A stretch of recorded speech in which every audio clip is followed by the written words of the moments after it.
Hello, and welcome to another episode of Bad Occult Podcast, the podcast where the hosts have done some inadvisable things in the name of magical science. And we're your new hosts, Evil Mantis, Demon Mantis. This is Demonic Edward. Yes. Hell 666. Inverted pentagrams. Welcome to my twisted blog. Welcome to my twisted fantasy. The dark side, a glimpse inside the dark side of my mind. Dark side of the cast. Boom, boom, boom. So we took over. We've taken over. We have kidnapped the hosts. We have possessed the podcast, and we have done it all for mental illness awareness. Yes. See the horns on our heads? If you could see the video version. That's where we keep our mental illness. Those are demonic horns.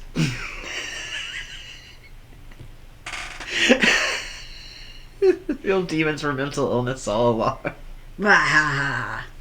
Trying to treat your mental illness? Demonic. Actually, it is in some circles.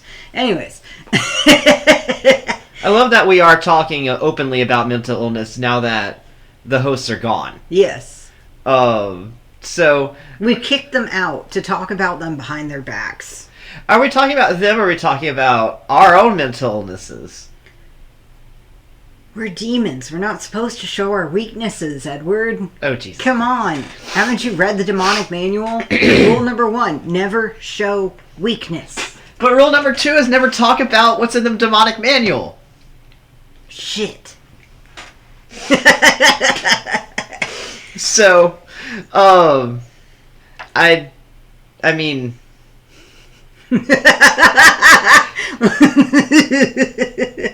Man, we are not helping convince people that demonic possession is not a sign of mental illness.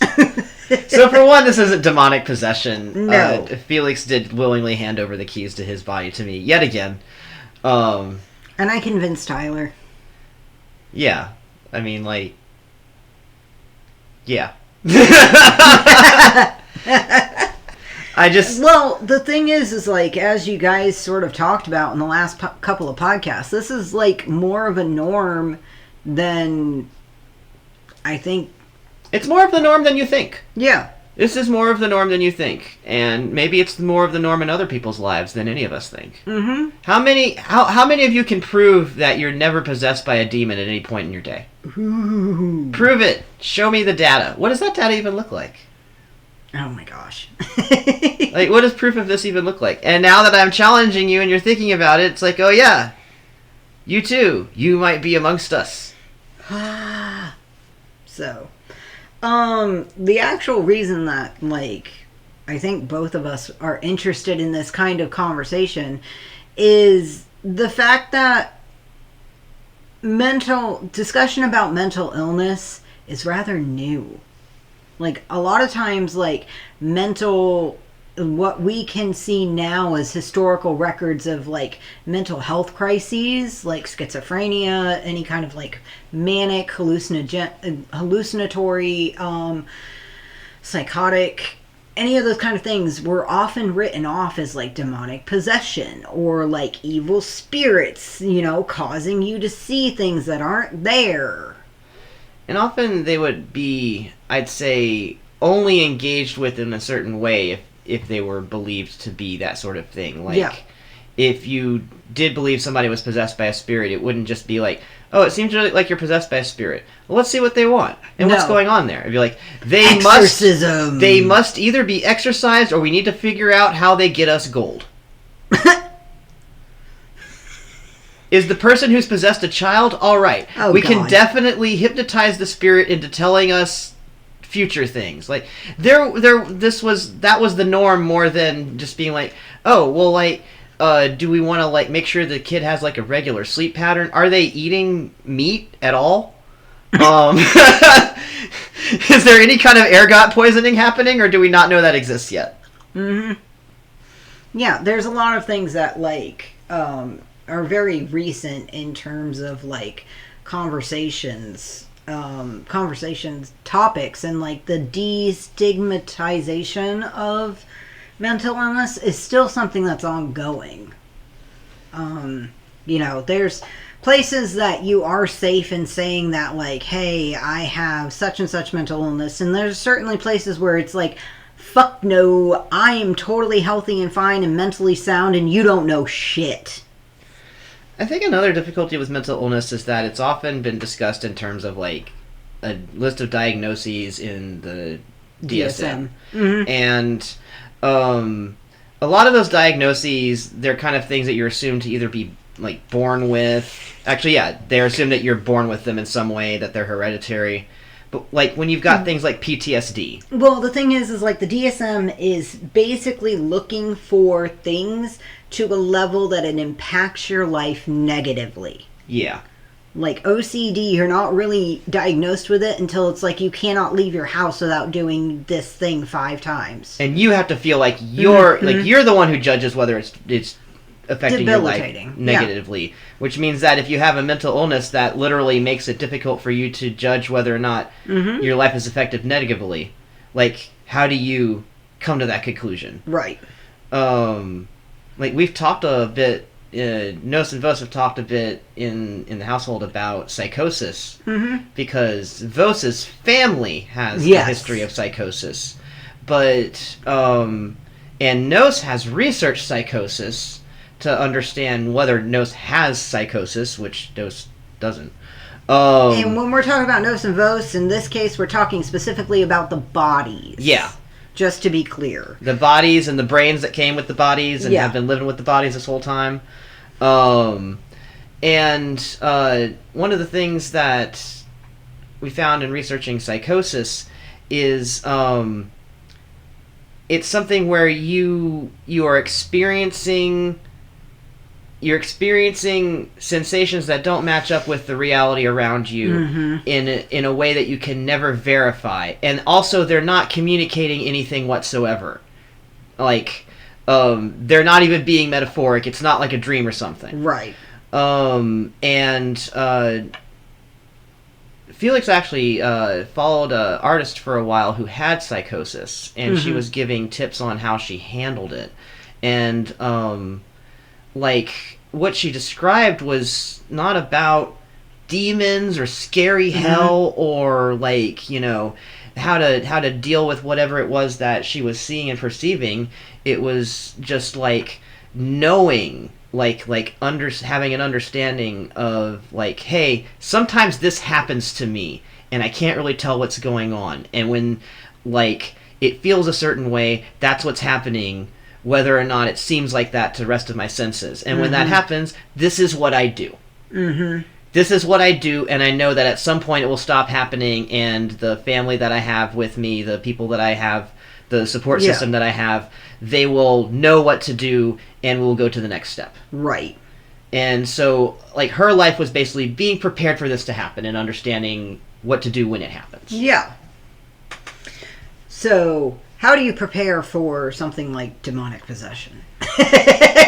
Well, that's the thing, is that demonic possession is what allows us to touch grass. It's so true. Tumblr's really loving that post that Felix made. Oh my god. I love how many people tag it as unreality, because it's like, no, he's actually speaking from his own reality. I think that was literally because, like, he had to switch to someone to go take a walk outside. Yeah.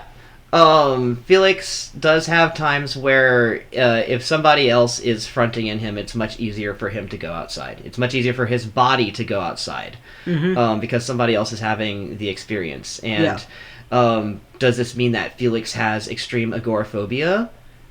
Maybe. But it's interesting that someone can walk outside in his body and not experience that. So that's another thing about mental illness that I think is it's I mean, for as little as mental illness I feel like is talked about in general day-to-day life, I feel like this specific thing that, like, Gnosis has experienced is even less talked about. Like, body mental illness versus, like, soul, spirit, whatever mental, or, like, because demon mantis. Rah. I have anxiety. Yeah, you do. bad anxiety. You have it over there and you have it over here. My own body has anxiety. And I carry, the thing is like, I am an anxious person. I am an overthinker. I run through scenarios 50,000 times in my head just as a daily exercise. And coming into this body of Tyler's, who is also an anxious person, who's been diagnosed with generalized anxiety, I have to be careful about how often I'm in here, because like, he's actively, and those who are in like Nos are actively working to try to lower the anxiety level of this body to get it to a level where, like, instead of just treating the anxiety, we can actually work on some of the underlying issues, because like the anxiety stems from like a whole lifetime of shit, you know? But you have to actually calm the body down to a certain level before you can actually address the issues, or else you're just going to have the anxiety spike and you could throw yourself into a panic attack, you know, any of those kind of things. So, like, I'm often not in this body when I'm coming, you know, down here or up here, or however you want to put it. I'm not often in this body. I'm often in Felix's body, specifically because he doesn't have near the anxiety level that Tyler does. Yeah. He has different ways of handling it as well. And I think maybe some of the stuff that you use to run those scenarios over and over in your head, he may not have that same equipment that you're using so much. Ha ha ha. No, I'm saying that basically you can't automatically do that down here in his brain. No. If you try to run that, it just won't run. So yeah, you'd get a break. Yeah. So like, there is the physical, like, there's been several mental illnesses that have been considered like internal thought stuff that has turned out to actually be brain chemical based. Mm-hmm. And so getting an escape from the body and being able to, like, you know, astral project or whatever may help someone discover how much of their, what they think is going on in their head is actually more going on in their quote unquote body, meaning the physical brain. Yeah, and like going the opposite direction with Felix and his seeming agoraphobia. Mm-hmm. I say seeming because we've never had it checked out or anything, but I think that he must have had some sort of experience that, like, that would be a more trauma-based exposure that makes it hard for him to go outside.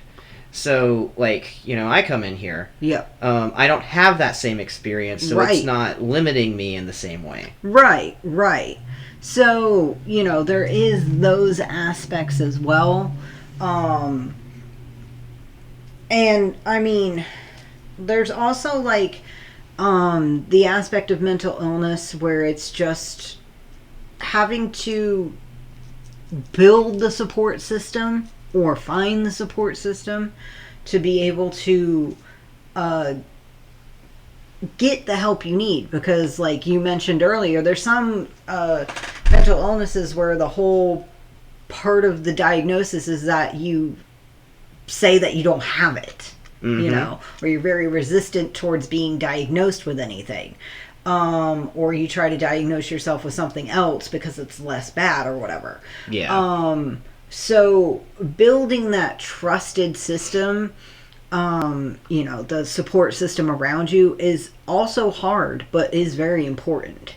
And I think that's, like, due to circumstances outside of their control, you know, Tyler and Felix have built a support system that in some ways comprise us. And that's why we're here talking behind their backs. I've been Felix's support system since he was a young kid. It's just that only recently has he become aware that I am actually part of his support system. Right. And, like, I mean, it's not common that someone would actually talk on a podcast about what it is that they're doing like this, but I think there are others who have support systems like this. I mean, there are plenty of people who talk about this in communities online. Yeah. It's just that they usually use like very specific language for it. Yeah. And a lot of times they're talking about mental illness at the same time, and like part of my experience with Felix and part of the reason why I even like had experiences with Felix in the first place is because we sort of understand each other's mental illness. Yeah. I get why he doesn't want to go outside sometimes. Yeah. I'm a very paranoid person. Mm-hmm. I want to know things at all times. I want to be in control of them, or at least know who is control and make sure that they're doing a very good job. And I'm extremely concerned about security. Like, Felix and I have kind of similar mindsets, or at least sometimes his hermit habits overlapped with my need to have no one around me.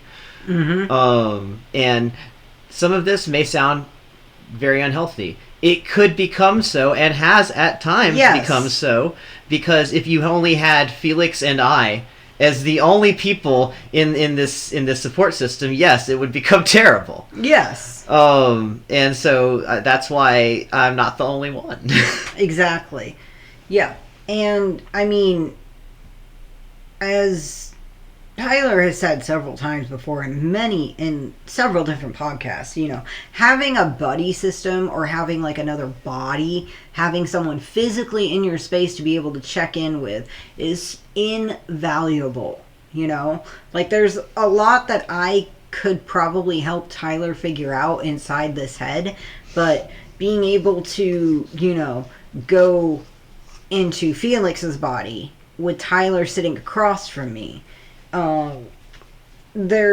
it's a lot more stabilizing of a support system instead of like trying to constantly use the brain that is having the problem to try to diagnose and help fix the problem. Mm-hmm. Sometimes causes more problems. That has definitely been something, like when Felix would either be, or Nos would be alone for a day for whatever reason, like, you know, Vos would be out somewhere else, or just like maybe up in the middle of the night whenever Vos is asleep, the body would be like highly anxious for some reason. Mm-hmm.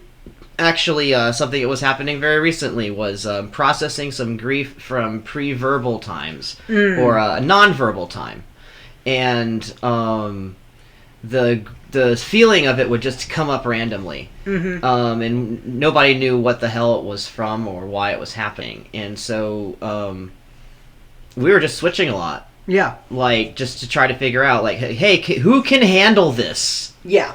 And the answer was that everyone was handling it fine. Mm-hmm. Actually, it turns out that whenever you have unprocessed grief from a nonverbal period, that it just sort of randomly cries itself up at times, and you just cry it out for a little bit, and you feel better after. Cries itself up. Yeah. Interesting. That's not the way it was described to Nos, but the way it was described is that grief kind of collects in a pool over your lifetime, and if it gets too full and overflows, then you just kind of cry it out. Yeah. And if you don't have a chance to cry, then it just builds up even more and more. And so Felix has an excess pressure tank built up of cry. It's just like any other emotion. If someone's like been bottling up their rage or anger, like to try to hide the fact that they ever get angry about something, that does explode. Grief works in a similar way. It's a very uncontrollable emotion. All you can do is either let it out or bottle it up for a while and hope that when that bottle overflows, you're able to handle it. And right now, the body has figured out that Nos is in a position to cry it out for a while. And it's much better.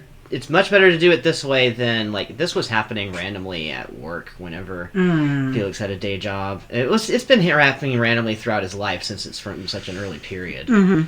So now it's like, hey, can we just, like, actually deliberately cry it out? Can we get out a lot of gallons of this? I was gonna say, like, do you have a specific, like, music playlist? Do you have, like, a movie that you watch? There's nothing yet that Nose has picked out for that, because, like, Nose has just kind of, like, figured out that this is a persistent thing that the body is working out. Like, basically, I mean, we've been, let's talk about talking to the body and getting, like, the body informing you of what's going on. No, this has been one of the most surprising things I think about this whole experiment thing on everyone's part, is that the body has an opinion. The body has advice. The body has a whole experience that is actually separate from yours. That's crazy to think about, isn't it? Because it's true. I'm saying it's crazy to think about on the Mental Illness podcast. Oh no, we're gonna get canceled. We're gonna get canned. We often talk about the body, the brain, and the subconscious. And they all do have three separate experiences in some ways. You've got the whole body, like the whole nervous system, all your tissues, everything. You've got just the brain and the thoughts and stuff going on in there. Plus that internal brain experience that is sort of non-physical. And then you've got the subconscious, specifically you're like the things you're not thinking about on purpose that just sort of happen in the background because you need a security system. Yep. You need a lot of things, actually. You need to keep breathing whether you like it or not. Your heart needs to keep beating. Whether you like it or not. Your digestive system has musculature that needs to clench and relax at certain intervals. Your endocrine system needs to fire off hormones at specific times. You got a whole regulatory system inside your body that you don't have to think about. But how do they talk to you? And this is a journey, actually, because they've been talking to you all this time. Oh, God. Your body talks to you usually via your guts or your heart rate. There's all kinds of things, like, if you just, like, kind of, like, check in, like, does my body feel nervous? Well, then I kind of know where my body is. But, like, you might ask your body a question out loud, like, hey, how do you feel about, like, going to that appointment later today? And you feel like your guts churn all of a sudden. Your body has cast its vote. That's how it feels. If you want to name your body, if your body wants different pronouns, there's all kinds of identity things that you can work out with all of these aspects of yourself. Just what you want to understand is that your body needs agency, your subconscious needs agency, your brain needs agency, because they're actually trying to represent parts of you that are you. Yeah. And this is not something that you are ever taught how to do at school, that anybody will ever talk to you about outside of this podcast, I think. I don't know who talks about this yet. I've seen a little bit of it, like, in different places, but not all together. Like, multiple spaces. Where, yeah, a little bit. They sort of talk about the host as, like, the body. Yeah, but that's not really the case. The host isn't just the body. Like, the consciousness of the host goes somewhere. Yeah. So, yeah, there's definitely that. But, so...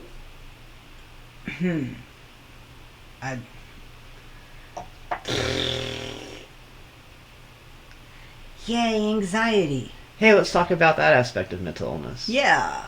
So we're supposed to keep it straight this entire podcast, and both of us are loaded with mental illnesses. Yep. And we've never actually, Well, I mean, we've already said, you've got paranoia. Yeah. I've got anxiety. And we fight crime. We're the mental illness demonic heroes. Yeah. We took this podcast for mental illness awareness. And we're making you aware of our mental illnesses. Yes. So, I mean, but so over here I do get a break from some of the things that I have over there. Mm-hmm.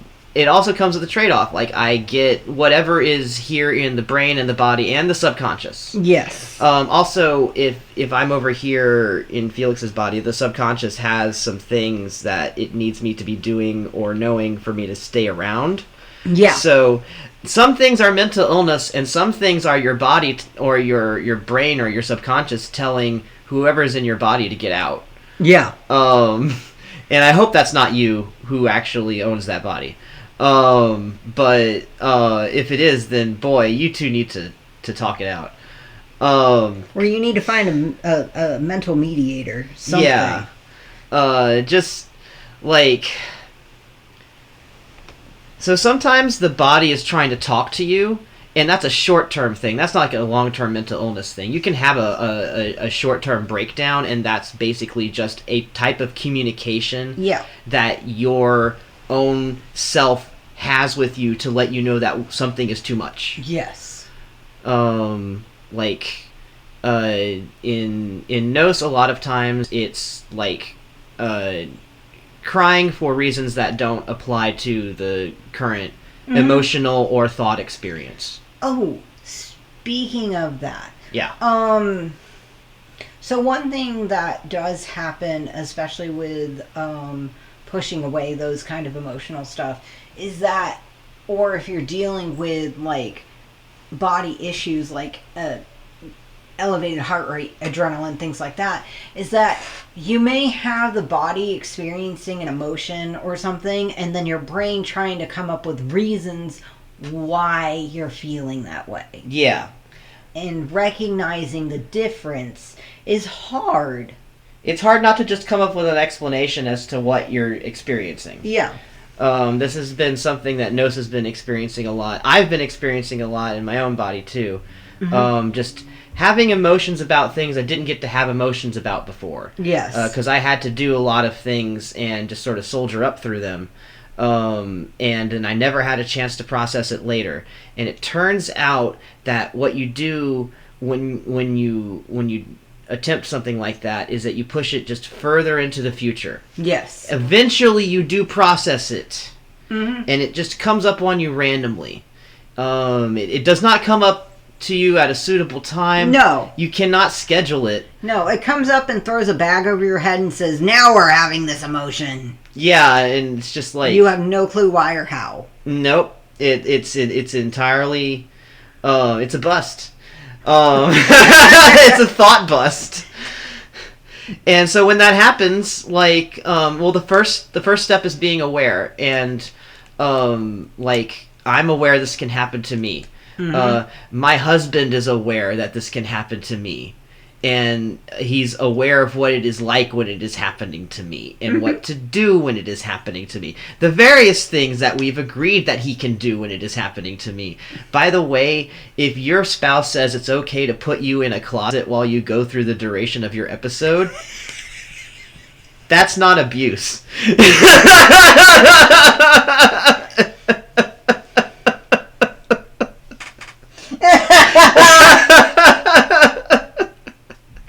Oh, I like to be in a small, dark place and just stay there and feel okay and safe because nothing is physically going to approach me because of various reasons that my body has dictated. Mm-hmm. And it has that experience for a while, and my brain has that experience for a while, and then I come out of the closet, and then he makes a horrible joke about it each time. Oh no. You get the coming out of the closet party. I do. He says that eventually I'll come to terms with the fact that we're married.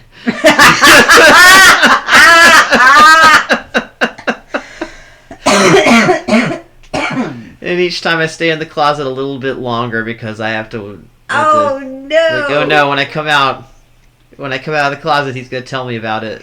Oh no. So that's just one way that you can cope with the things that you've got. Yeah. And I do just want to say, just for the viewers, like, obviously you have a good relationship with your spouse. And I'm sure if it was something that, like, his jokes would actually bother you, you'd probably say something. I love that he jokes about it. It's actually... I already do joke about it. Mm-hmm. I had a very paranoia-inducing job, so if you know the song by Weird Al Yankovic, Party in the CIA... that is actually coping material for me because it was very similar. Mm-hmm. And so, like, you know, I can't watch shows like Severance. That's too much. But jokey material that's very short and isn't very immersive helps me, like, say, hey, yeah, I'm out. And it was kind of like that. And, like, you know, just kind of cope with it for a little bit and then go away. Yeah. Well, that's what I like about his jokes. Yeah, there are ways to physically help your body calm down. Now, when it comes to things like anxiety, sometimes that's a little bit harder to track because, yes, you can feel physically anxious, but a lot of the anxiety is in the racing thoughts, the overthinking, the rehearsing of plans 50 times, you know, making sure to think of every single contingency. Anytime I think of this, I think of Chidi in The Good Place, replaying that scene so many times and then getting totally fucked up because they sat him at a different table. Yeah. Like... Just that one variable that he had never accounted for, and how does he do anything now? Because he had worked everything out to the nth degree. Yeah, and I think, like, seeing him in that real world situation is literally what an anxiety attack would be. Is just like, you've thought of all this stuff, and then you hit a variable that you did not think ahead about. And suddenly you have no response. Because that's basically what anxiety is trying to create responses ahead of time for situations. So finding a reason to worry about it so you can think about it and make a plan. Yes. But the thing is like, anxiety, when it gets bad, is when you're thinking about very, very, very, like, micro percentage of probability in happening. Or you're analyzing something very small, like talking on the phone to a certain person, like rehearsing the conversation about 100 times in your head before you even start, and you don't think about the fact that you might end up having to leave a voicemail. Yep. Been through there. So recognizing when you are not thinking productively about something is hard, but it's doable. You can recognize it, and then this is over time and technique and you know, having other people to help you out, but basically being reminded that, you know, things are going to happen that you can't predict, but that's not the end of the world. You don't have the nuclear codes. You can't end the world. It may feel like the world is ending, but you can't actually end the world. Yeah. I think something that Nos learned in therapy was awareness of awareness. As soon as you start thinking about, like, being aware of the fact that you are thinking, you're using a part of your brain that is in the middle of the brain, middle prefrontal cortex. And once you're using that part of your brain, you're able to be aware of how you're thinking and thought constructs and stuff. It brings you back to that sort of forefront of your brain. And then you're able to think in a different way. A classic thing would be like being stuck in the amygdala, which is like constantly worrying about things in a way that, like, literally, if the amygdala is worrying too hard on both sides at once, you get paranoia. So thinking about, like, oh man, I'm thinking a lot, but I am able to think about the fact that I'm thinking, oh boy, I'm over here now. I could just sit down. I've been pacing for 55 minutes. Oh, you too? Yeah. Yeah. So remembering to sit, drinking, eating. Holding a hot cup of coffee. Holding a hot cup of cocoa. And just waiting for it to cool enough to take a sip. Because you burnt your mouth twice already. Oh, no. Just a little bit of forced meditation. I see. It makes you wait. Yes. Yes. It punishes you first, but then it makes you wait. I'm not sure if that's maladaptive or not. But that is a technique. You know yourself. You know how to get yourself to sit for a while. Yeah. And sometimes that's what you need. Mm-hmm. A lot of this is about knowing yourself. We have an extra level of challenge here, but also an extra level of advantage, I feel, since we do this body switching. Mm-hmm. I have to know myself as well as Felix's body. Yeah. But when I go back to my body, I have a deeper understanding of my body and myself. Yes. I understand how much of myself is the same across both. It's very interesting. And then, I'm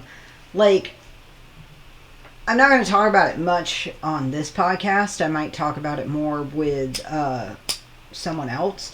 But, since I have been in both Tyler's body, which I am in currently, and Felix's body, which Edward's in right now, plus my own, I am able to provide a comparative experience for, Tyler and Felix and their bodies, that...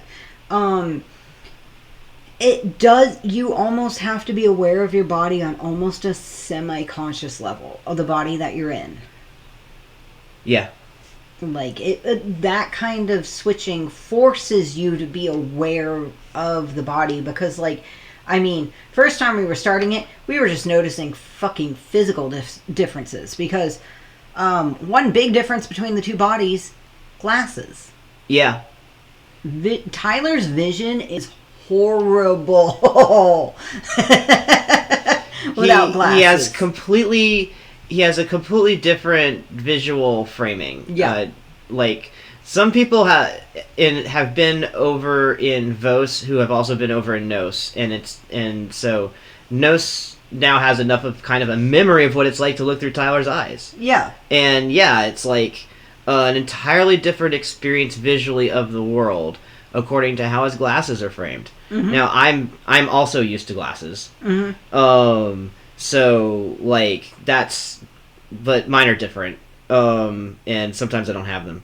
But the framing for his is just very particular, and also the way his eyes are is very particular. So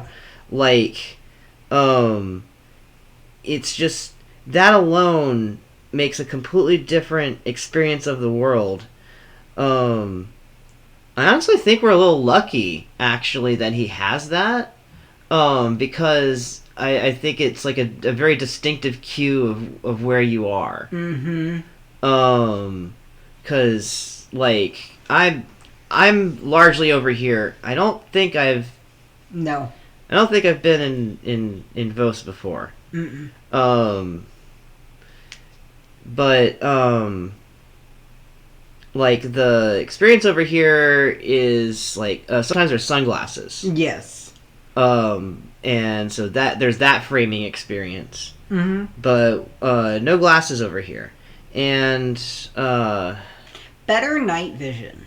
Yeah. He has a different rods and cones distribution. Mm-hmm. So we noticed stuff like this, and we went through comparisons like this for a while, and sometimes it would just be Nos watching Vos as someone left and someone else went in, and watching the facial muscles change. Yeah.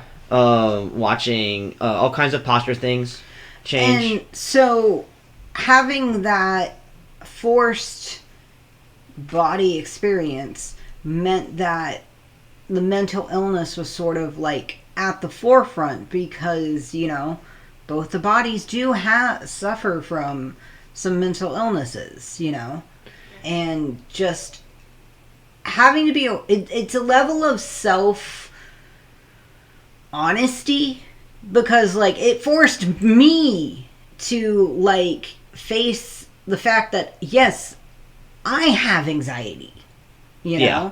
Like I can't be in denial about the anxiety that I have when I get in this body and the BPM jumps. Mm-hmm. You know?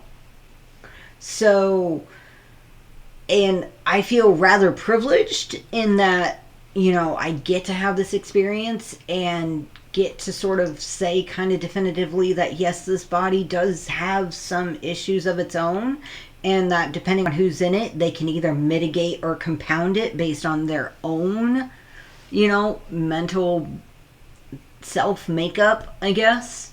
And just talking about it. I think it really has come down a lot to just being honest and open about, you know, how we're feeling and doing in these bodies.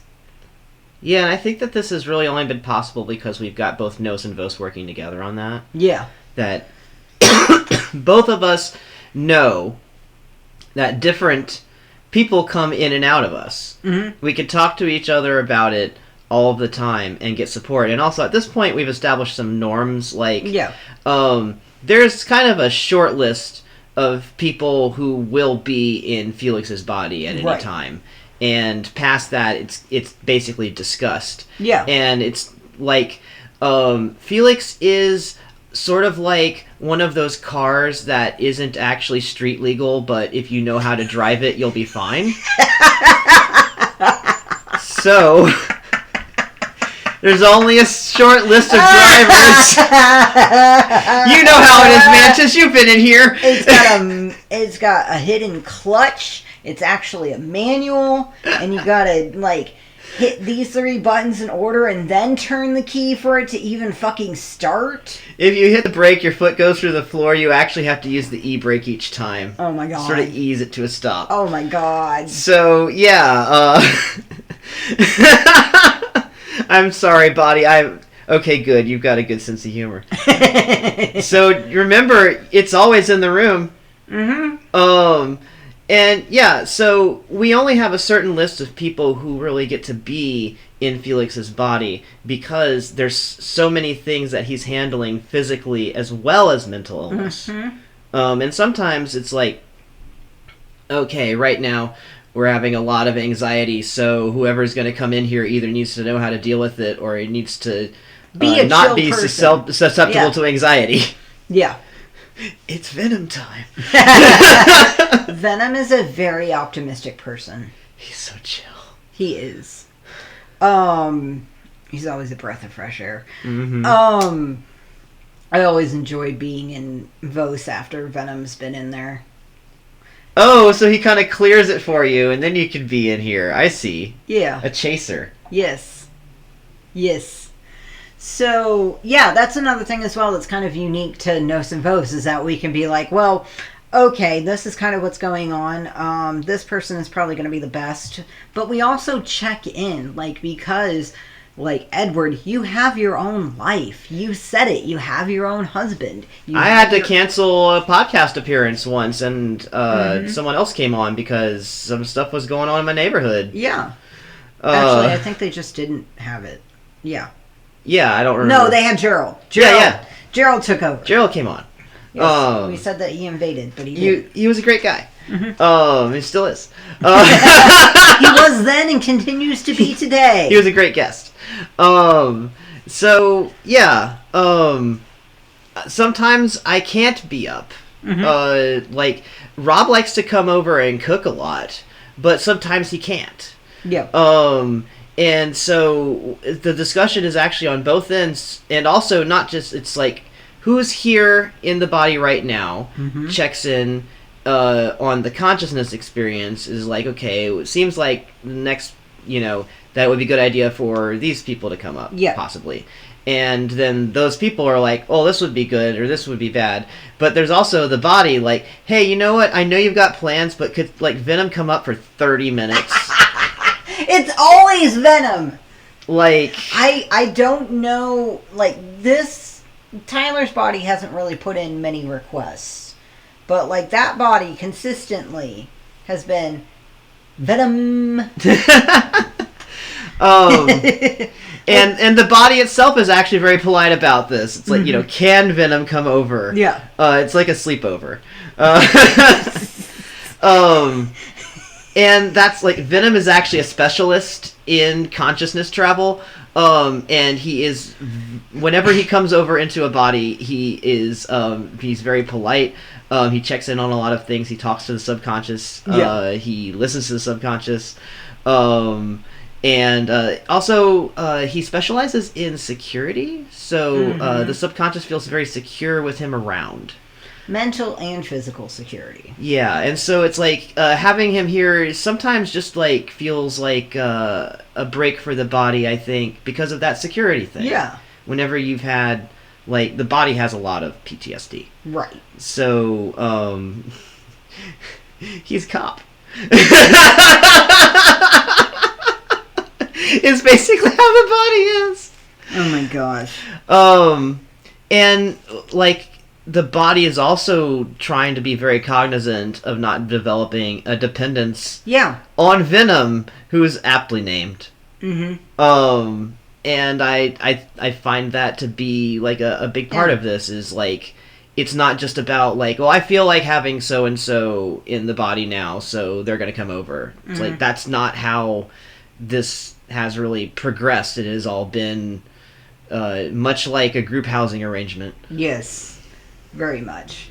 With fights over who gets the best bed. Well, and just like, hey, I know that you want to come over and do art, but it's migraine season. Yeah. So if you're okay with dealing with an immense amount of pain, you can come do that. But if you're not, then we need to have somebody who's good at migraine sitting the body. Yeah. Yeah. So let's talk about another aspect of mental illness when it comes to, like, the psychic and magic community, and that's the stigma against people with mental illness interacting with psychic, spiritual, magic. Yeah, there's a prescription against doing it, sometimes being at events, sometimes participating in certain ways.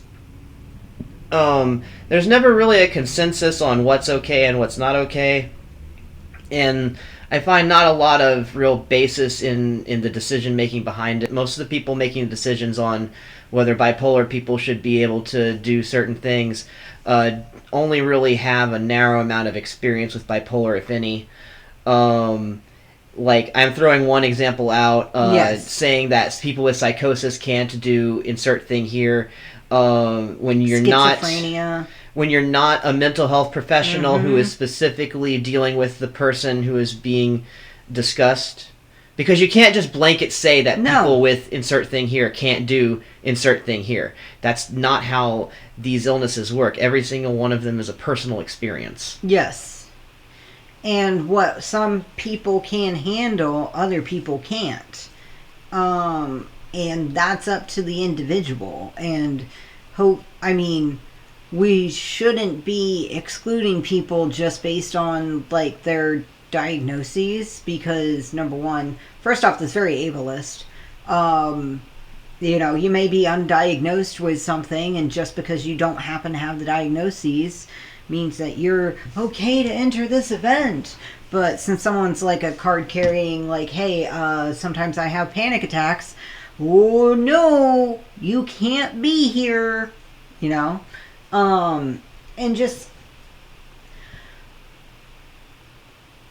I think also the opposite direction, where it's like there's some mental illnesses that seem to be exacerbated by, like, I'm thinking more of, like, faith healers, or, like, fringe churches that tend towards, like, speaking in tongues, prophetic stuff, where if someone has, like, a psychosis or something like that, or they're hearing voices, schizophrenia, they may be encouraged to do that not only would they be encouraged to do that, but if there are psychics in the congregation, they might be psychically being whipped up by them as well at the same time. Yeah.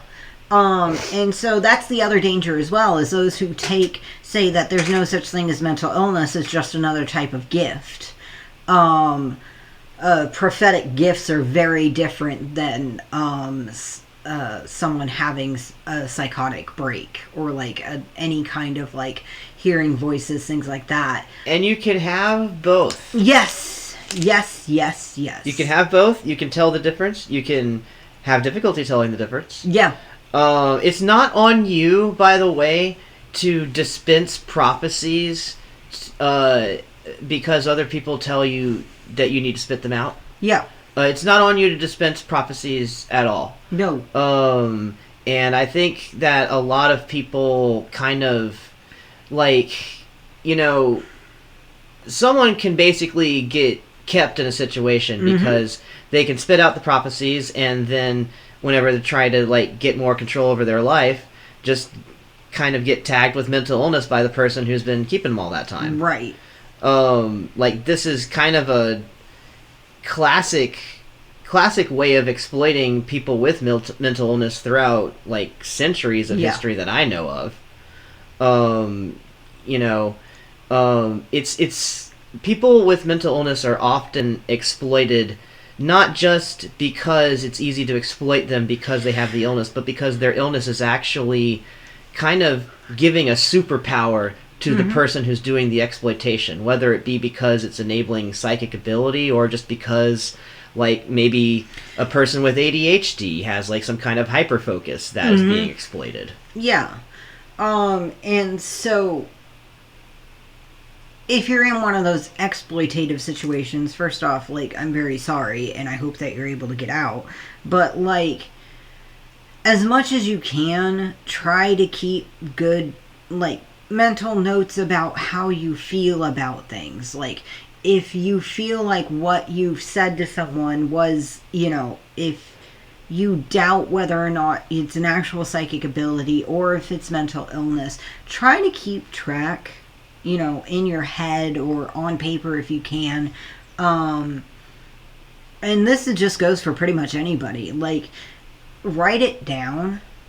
Manage non-judgmental way. Look back later and see if, like, any of that was comprehensible. Because, like, I sometimes relate psychotic thinking and behavior to, like, when you're dreaming and you think that's an amazing idea, but as soon as you write it down in the morning, you're like, this makes absolutely no sense. Or if you wake up in the middle of the night and you're like, writing down this great idea. Yeah, and you wake up in the morning and it's like, frog hop fence. What? That's gonna make it. You know, that is a way to sort of suss it out, whether or not it is sort of, if it's more psychosis, then it's not going to make sense to a logical mind.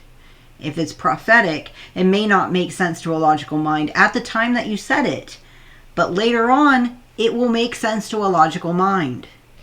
Timestamp and date what you do.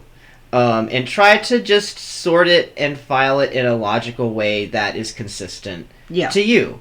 We started using file folders for Gnosis stuff a few months ago, maybe about half a year ago at this point, and that's become a pretty good way of doing things. Just starting to organize actually started helping the brain itself recover a lot. Yes. Because we had several breaks with reality due to psychotic gas exposure. Yes. So that just happened. Yeah. And brain rebuilding has had to be an actual, like, event. Purposeful task. Yes. It is a thing that we are both still working on. There are emails that Nos sent during that methane time that made total sense in our brain at the time, and we look back on them and I'm like, oh my fucking god, no wonder people were like, what the fuck are you talking about? Oh man. Yeah. There's posts that were made, there's videos.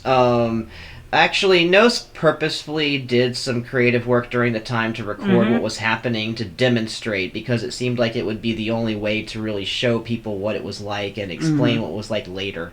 Yeah. And that's been correct. I mean, we have Tyler and Felix did the whole methane episode. Yeah. I think episode 6. And that was even in the middle of the week, because they found out they got exposed, and they're like, fine, let's just show everybody what it's like. Yeah. And, like, I do appreciate how willing to be open and vulnerable Tyler and Felix especially have been. Like, this podcast would not be possible without them being willing to, you know, let us take over.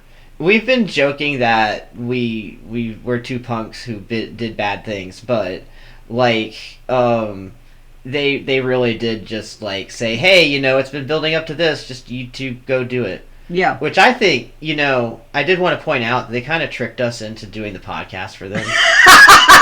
I didn't even think about that till, right now. No! Oh, no, yeah. No! I thought about it Like, Tyler had hyped it up as like, oh, yeah, you get to take it over. Look at this. Oh, my God, I've been tricked. Yeah, I think you have. I think you got tricked. I've been fucking bamboozled. Oh! Twice today. Actually, I think the other bamboozle was just a misconstrue of the instructions, because I looked that up. We'll talk about it in the after. Yeah. But, like, I've been bamboozled more than once today, so I feel totally offended. Oh, no. Absolutely devastated. So, yeah. Man. Yeah, I had to drop that one on you at some point. I figured this would just be the best spot. So, take stuff off, gets Tyler back. That's right. Here. You could just get him back in here. Actually, no, we'd have to leave. We didn't bring trinket. Oh, you did bring. I brought the stuff. Awesome. I didn't see it. Yeah, you were deep in the sauce, trying to put horns on the avatars.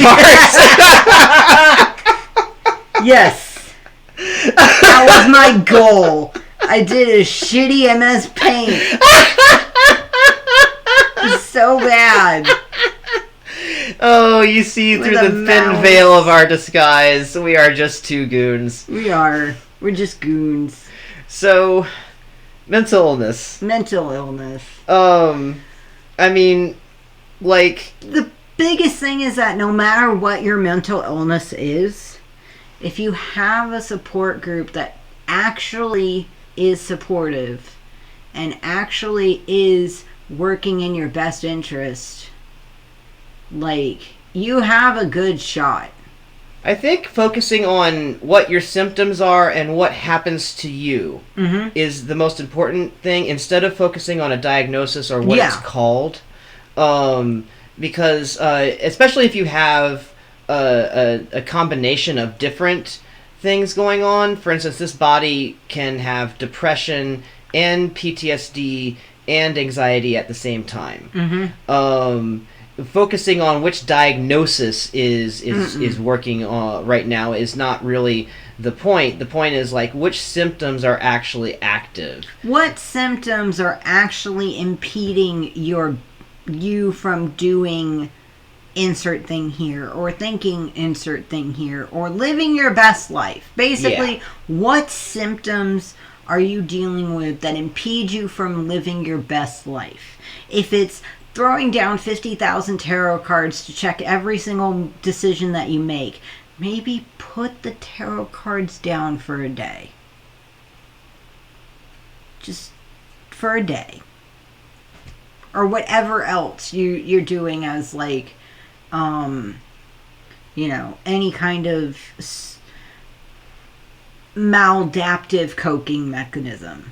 Because, like, if you're reading tarot on every single decision that you might have to make throughout the day, that's, like, obviously indicative of, like, some kind of anxiety spiral that you are going down, and you need to set the cards down, and you need to take 15 deep breaths, and you need to go and sit and meditate with a cup of hot cocoa. I would say that if each decision you're making, you're checking tarot, what is it that you're doing instead of like, what is it that tarot is replacing there? Yeah. Because, like, there is a level of, like, confidence of self that's lacking there as well. That definitely you'd want to be aware of. And that, I think that is a harder thing to be aware of, is, like, if you're not confident in yourself and your decision making, you do want to distract from it so you don't have to think about it. I am aware of tarot advice in which you don't use tarot to decide things. You use tarot for information gathering. Oh. And so it's like, should I go to the grocery store, or should I, do this instead next? You're asking a should I question, but it's That's like, what are you actually asking? It's like, going to the grocery store. What should I expect? What's going to happen if I go to the grocery store? Yeah. And not even what's going to happen, but just like, I feel like the tarot is really replacing your intuition here, but like, if sometimes Nos has basically been like, I really want to go to the grocery store today, and then felt like, man, I just, for some reason, I just don't feel like it, and I just, every time I try to think about it, I feel like bad. You know what? Maybe it's not a good time to go to the grocery store. And then Nos would usually check tarot. It's like, hey, so like, what's up with this grocery store thing? And it's like, don't. It's like, okay, fine. Yeah, let's just not do it. And so, like, then you've got a reason to check tarot. So, like, I think just sort of being cognizant of why it is that you're checking tarot and what sort of question you're asking. Sometimes is it a question that you can ask yourself? Is asking the tarot deck replacing asking yourself? Sometimes is it a question that, is it a question of confidence? Like, what would be the difference if the deck told you yes or no? Right. What would be the difference if the deck told you now or later? Right. If you can't actually articulate what the difference would be, then, like, it's probably not even a question you need to ask. Right. Yeah, and so thank you for that great advice. You're welcome. This body has a shit ton of divination advice in it. It's awesome. Like, I haven't even thought about some of this way, where it's like, and I was honestly just thinking of times where, like, Vos has been like, I know how I said I wanted to go, such and such a place today, but I'm not going to. And then it, like, starts raining, like, 5 minutes afterwards. So I sort of got distracted by that. But yeah, like, if you're using something to help you make a logical decision, great. If you seem to be using something as a coping mechanism or as a shield against thinking, or like, taking responsibility for your own actions, or avoiding certain situations, that's when it can be seen as like a mental illness or like some kind of maladaptive coping mechanism for something else. So I think a lot of this is just being willing to be aware of yourself. Yeah, and like with it's hard. Mental illness and divination specifically. Divination is giving you information that you wouldn't normally have, or making clear information that you get from a more like ineffable source, like that you get subconsciously. It's kind of illustrating that in a way that makes it easier to parse. And that kind of taking in information, like me, for instance, I get paranoid very easily, and in paranoia, I can get into extreme information gathering. Yeah. Where I think that I need even more and more information, even though I've already gathered far, far more than I need to make the decision. It's more of a decision like avoidance. I still haven't played the game, but there's that CIA game, Collect It All. Oh, yeah. And that's the compulsion. Collect it all. You need all of the data. And, of course, you don't need all of the data. Mm-hmm. I feel like sometimes the compulsion I have when gathering data is completionist. Like, I want to reach the bottom. It's why apps with endless scrolling are so dangerous, especially for me. Mm-hmm. I want to get to the bottom. There's no bottom. I need to get there. There's no bottom. No! Oh, man. So, yeah. I feel like we've talked a lot. Have we reached the bottom? I think we've reached the bottom. Of the podcast. Yeah. No, this is a total takeover. I'm doing the exit, like, nope, we're doing You can't have it back. You can't have it back, Tyler. You can't have it back. I might give it back next week. Maybe not. Ooh. We haven't decided yet. Ooh. Oh. This might be permanent. But seriously, this was a lot of fun. I'm still looking at the little demon horse. Yes! We've got a computer screen shouting mental health in the middle. So, demons for mental health. Everyone, take good care of yourselves. That's what all this is about. Mm-hmm. Yeah. So, anything that you want to plug? I work on Peacock Planet too. You do. I work a lot on Peacock Planet. We're into chapter 3, so you can start to get an idea of like how the story's going to be shaped. Some fun author insert that already happened. That was interesting. Yeah. Some reality insertion happening. Mm-hmm. So, peacockplanet.tumblr.com. Also, you can find, well, not us, but you can find the regular hosts, Tyler and Felix, on badoccultadvice.tumblr.com. Actually, I post there sometimes. Yes, sometimes I even tag that it's me. Ooh, watch the tags. They spill secrets. They do. But you can send asks in there for like Tyler, for Felix, on any of the topics that we've covered in the podcast. We're almost at 20. Yeah. We're almost at 20.